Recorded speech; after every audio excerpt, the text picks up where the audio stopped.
হলিঘাটায় আসা একদম সবাই ঘিরে ধরলো এবং শুভেচ্ছা জানালো, কি বলবেন? এটা তো এক্সপেক্টেড এবং এত আন্তরিকতার জন্য ধন্যবাদ জানাই।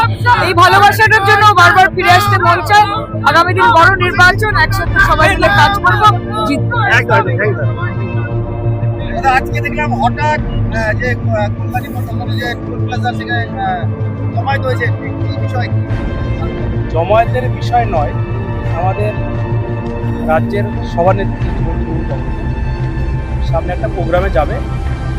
তো আমরা কি আমাদের নেত্রী গেলে তৃণমূল যুব কংগ্রেস বা তৃণমূল কংগ্রেসের সমর্থকরা সবসময় তাকে স্বাগত জানাই এবং আমরা সবসময় নেত্রীদের সাথে থেকে আমাদের যুব তৃণমূল কংগ্রেসের কর্মীরা সবসময় উদ্বিগ্ন থাকে যে দিদি আসছে দিদিকে একটু দেখার জন্য। এটাই তৃণমূল কংগ্রেসের আবেগ যে নেত্রী আসছে শুনেই, মানে আমাদের যুব সভানেত্রী সায়নী আসছে শুনেই আমরা এসে জাস্ট এখানে দাঁড়িয়েছি কোনো ইনকাম ছাড়াই।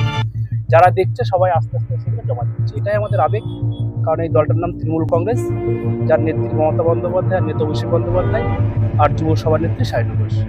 পরিকল্পনা ছাড়াই ডাকে নয়, আমাদের দেখেছে এখানে আমরা আসি, মাঝে 4টা মাঝে আমি দাঁড়িয়ে আছি, ছেলেমেয়েরা আছে, তো সবাই বলছে এখানে দাঁড়িয়ে কেন, আমরা বললাম দিদি আসবে। কোন দিদি? সায়নীদি।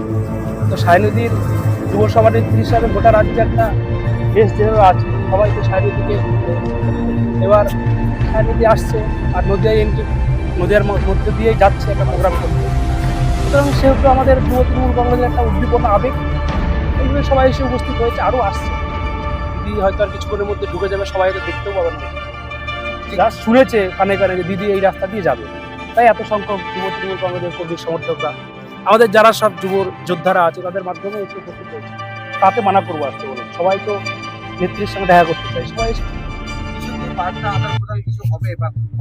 দেখুন, আমরা আমাদের রাজ্যের সভানেত্রী সায়নী ঘোষকে স্বাগত জানাবো। যেহেতু নদিয়া জেলায় ঢুকছে, নদিয়া জেলার উপর দিয়ে দিদি একটা প্রোগ্রামে যাচ্ছে, আমরা স্বাগত জানাবো। আমাদের নেত্রী কি বার্তা দেবে সেটা নেত্রী ভালো জানে।